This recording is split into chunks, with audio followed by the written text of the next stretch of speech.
அனைவருக்கும் வணக்கம். நேற்றைய தினம் தமிழக அரசு நடத்திய பாராட்டு விழாவில் எனக்கு ஓவர் வெல்விங்னால பேச்சு வரல, ஓவர் ஜாயினால் சரியாக பேச முடியல.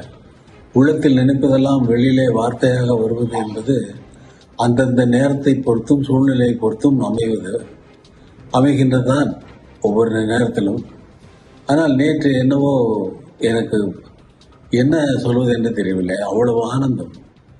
ஒரு பாராட்டு விழாவை இவ்வளவு சிறப்பாக ஒரு முதல்வர், ஒரு அரசு எந்த முனைப்பெடுத்து எல்லோரும் அரசு சார்ந்த எல்லா அமைச்சர்களும் எல்லா சீஃப் செக்ரட்டரியிலேருந்து அவ்வளவு பேரும் இன்வால்வ் ஆகிட்டு அதை கொண்டு செலுத்தினது ரொம்ப என்னால் நம்ப முடியாத ஒரு சூழ்நிலையின் காரணமாக தான் எனக்கு ஓவர் வெல்விங்கில் சரியான பேச்சு வரல. நான் கூட முதல்வரை கேட்டேன், எதுக்காக மேலே இதை பண்ணுறீங்க அப்படின்னு சொல்லி. அது பல பேர் பல விதமாக நினைக்கலாம். அதுக்கு என்ன காரணம், இவ்வளவு அன்பு செலுத்துவதற்கு நான் என்ன செய்தேன் என்பது. நான் போட்ட இசையாக இருக்கலாம், அது வேறு சமாச்சாரம், அது அவர் தான் சொல்ல முடியும். அதனால் எனக்கு நான் இதையெல்லாம் எதிர்பார்க்கிறவன் அல்ல. அப்படிப்பட்ட ஒருவனுக்கு பாராட்டு விழா நடத்துவது என்பது இந்த சிம்பனியின் சிகரம் தொட்டதால் தான் அவர் அந்த பாராட்டு விழாவை அதை மிகவும் மிகவும் முக்கியமாக கருதி இருக்கிறார் என்பது இப்பொழுது எனக்கு புரிகிறது. ஒரு உலக சாதனை படைத்த ஒரு தமிழனை பாராட்டுவது என்பது தமிழக அரசின் கடமை என்று அவர் கருதி இருக்கிறார் என்றுதான் நான் நினைக்கிறேன். முதல்வர் அவர்கள் என்னிடம் சில வேண்டுகோளை வைத்தார்.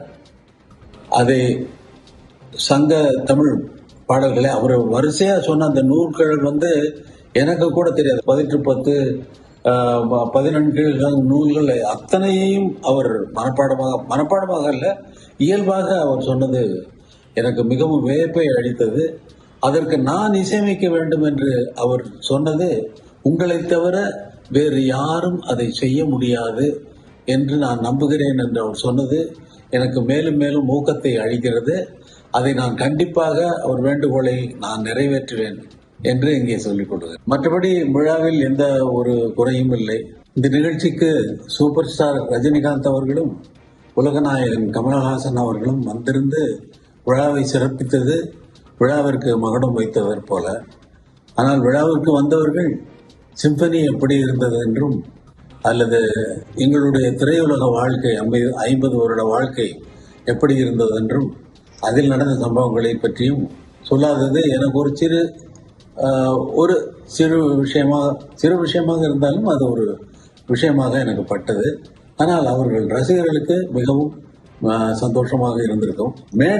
பல மேடையிலேயே ரஜினிகாந்த் அவர்களும் திரு கமலஹாசன் அவர்களும் நீங்கள் அவருக்கு மட்டும் நல்ல பாட்டு போடுறீங்க அப்படின்னு கமலஹாசன் ரஜினிகாந்துக்கு அவருக்கு மட்டும் நல்ல பாட்டு போடுறீங்கன்னு பாரு. ரஜினி சார் என்ன சொல்லுவார், அவரும் நீங்கள் அவருக்குன்னா நல்ல பாட்டு தான் போடுவீங்க சாமி அப்படின்னு சொல்லி அவர் சொல்லுவார்.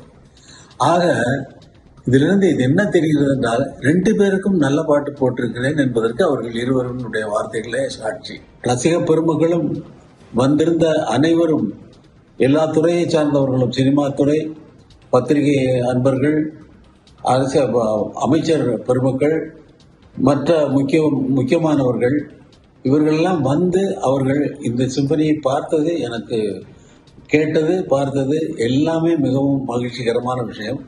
தமிழக மக்களுக்கு மட்டும் அவர்கள் இதை காண முடியாமல் அந்த இடத்தினுடைய அமைப்பு இருந்ததனால் நம் மேடையிலேயே நான் சொல்லிவிட்டேன், இன்னொரு நிகழ்ச்சி கண்டிப்பாக நான் மக்களுக்காக நடத்துவேன் என்பதை மேடையிலேயே நான் சொல்லிவிட்டேன்.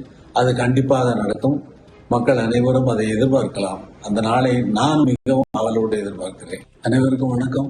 அரசு சார்பில் நேற்று தனக்கு நடத்தப்பட்ட பாராட்டு விழாவில் அதீத மகிழ்ச்சியின் காரணமாக அதிகம் பேச முடியவில்லை என்று இசையமைப்பாளர் இளையராஜா தன்னுடைய வீடியோவை அவர் வெளியிட்டிருக்கிறார். தன்னுடைய சிம்பனி இசை குறித்து பெரிதாக யாரும் பேசவில்லையே என்பது ஒரு நெருடலாக இருந்தது என்ற அந்த கருத்தையும் அவர் தன்னுடைய வீடியோவில் தெரிவித்துள்ளார்.